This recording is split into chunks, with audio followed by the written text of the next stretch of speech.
Uma pessoa que tem esclerose lateral amiotrófica, por que que esse problema, que é um problema, assim, para o leigo, inicialmente, é uma perda de força motora e tal, como é que isso atinge o pulmão, Sérgio? Bom, muito bem. A esclerose lateral amiotrófica, como você bem colocou, é uma doença que atinge os músculos.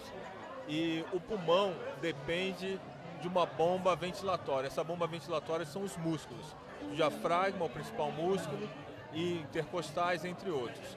Então, por isso que esse músculo também fica fraco e atinge o pulmão. Como é que a família pode participar e auxiliar o médico na observação do paciente? Bom, frequentemente começa, como você já falou, com uma fraqueza, então começa a caminhar, começa a sentir que começa a ter dificuldade de fazer as suas atividades de vida diária comum. Mas eu quero chamar a atenção para a parte também respiratória. Hoje, pela evolução da medicina do sono, a gente sabe que esses pacientes, essa doença começa a ser sinalizada à noite.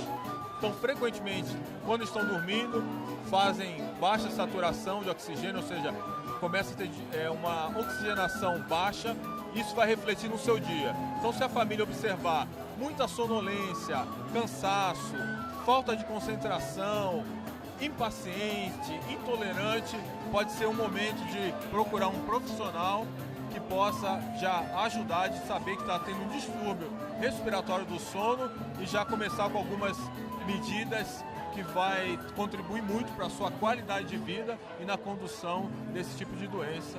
Esse trabalho nessa fase de ajudar o paciente a respirar naturalmente é um trabalho exclusivamente do profissional de saúde.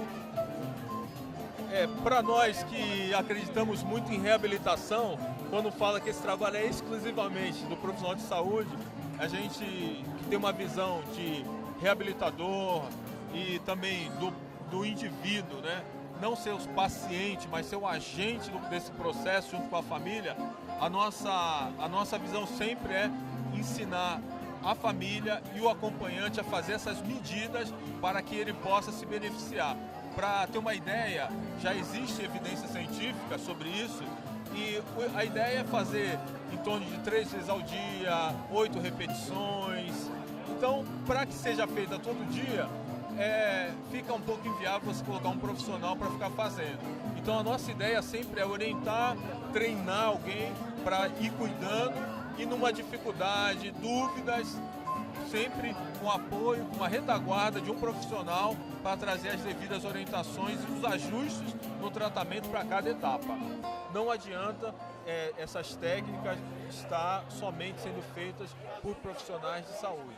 A ideia não é essa, até porque são técnicas que não são extremamente complexas, não são muito complexas. Eu acho que a complexidade pode estar na questão da indicação. Como é que são as etapas desse tratamento respiratório? Começa com o quê? A não invasiva, vai depois para a invasiva? Explica pra gente como é que é. Bom, a gente pode fazer até uma brincadeira de falar que o oxigênio é vitamina O. Então esses pacientes não podem receber essa vitamina. Por que não pode? Não é radicalizando, é porque a gente tem que pensar qual o problema de base. A gente está diante de um problema ventilatório. Ele não tem um problema de oxigenação. Não se pode dar oxigênio, porque o oxigênio só vai prejudicá-lo, porque ele vai diminuir a ventilação, principalmente porque o centro respiratório dele já responde a outros tipos de comando, e aí ele começa a diminuir a ventilação, podendo fazer uma parada respiratória se não tiver uma intervenção, e depois narcose, que é o excesso de CO2, e, consequentemente, uma parada cardíaca. Então é muito sério essa questão de dar oxigênio para esses indivíduos sem ventilação. Para ofertar oxigênio, que pode ser necessário quando tem uma pneumonia, outra condição junta, tem que estar associado a uma ventilação, ou seja, invasiva ou não, mas algum processo que vai promover essa bomba ventilatória, não somente o oxigênio. Oxigênio sozinho, nunca. A ventilação não invasiva, de fato, hoje a gente usa bem precoce. A partir do momento que a gente sabe que tem alguma alteração do sono, a gente já começa utilizando e até durante o dia, no sentido de trazer mais repouso, diminuir o trabalho respiratório desse músculo. Então a ventilação não invasiva, de fato, a gente já começa. Além da ventilação não invasiva, nesse momento ainda, onde há uma função bulbar preservada, principalmente de glote, a gente faz algumas medidas importantes, que se chama capacidade de insuflação máxima, que a gente pode usar algum sistema para conseguir acomodar um volume a mais naquele pulmão que voluntariamente ele não consegue acomodar esse volume. Então a gente tem algumas técnicas para colocar, insuflar mais esse pulmão. O tórax tem as suas articulações e isso também promove a complacência torácica e pulmonar. Então mantém a boa complacência, não, a complacência pulmonar e torácica em condições de normalidade. Então é importante medidas de expansão pulmonar numa fase ainda precoce. O que o paciente da ELA pode utilizar ainda quando chega nesse momento, já onde a respiração já está bem comprometida? O que pode ser feito? Bom, os sinais de comprometimento respiratório é porque a gente está diante de uma doença que nós chamamos que é uma doença progressiva, né? Uma doença neuromuscular progressiva.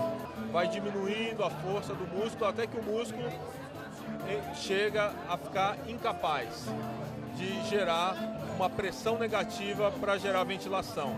Junto a isso, tem a disfunção bulbar, que é a dificuldade, a ineficiência da deglutição, de subdeglutição grave e, consequentemente, aspirações frequentes, recorrentes, face a esse quadro de insuficiência respiratória crônica, junto com uma disfunção de deglutição, de uma disfunção da musculatura bulbar. Aí sim é o momento de fazer uma traqueostomia. Na traqueostomia, o que é uma traqueostomia? É uma incisão que se faz no nível do pescoço para ter acesso à traqueia. Então se coloca assim uma cânula dentro da traqueia para promover uma ventilação com pressão positiva. E aí tem vários tipos de modalidade, a volume, a pressão, mas que frequentemente a gente faz uma ventilação volumétrica nesses pacientes através de aparelhos específicos que promovem uma ventilação de uma forma contínua. Então, esse momento precisa também de cuidados com a via aérea, através de aspirações, também outros cuidados para que não haja pneumonia, para que não haja atelectasia, que é o colabamento do alvéolo, e se for bem cuidado, bem monitorizado, com uma equipe também, né, precisa de um acompanhamento médico para ter acompanhamento clínico, esses pacientes normalmente passam a ter uma evolução boa e diminui muito as taxas de pneumonias e complicações respiratórias. Sérgio, nesse momento em que a deficiência respiratória chega ao ponto da necessidade de uma traqueostomia, o paciente ainda tem qualidade de vida? Sim, e eu vejo isso na prática. Primeiro que a esclerose lateral amiotrófica mantém a cognição normal. Então, pensa, tem condições de produzir, de ter sua produção intelectual. E hoje, com cadeiras de rodas bem adaptadas, são meios de locomoções que promove a saída do ambiente fechado. Então, é um paciente que pode interagir muito bem, pode, dependendo do trabalho, da função que ele exerce, pode produzir, se for a sua produção intelectual, ter um bom relacionamento com a família. Então, apesar da limitação motora e da dependência ventilatória, é possível ter qualidade de vida sim, inclusive com planejamento de viagem e outras coisas a mais.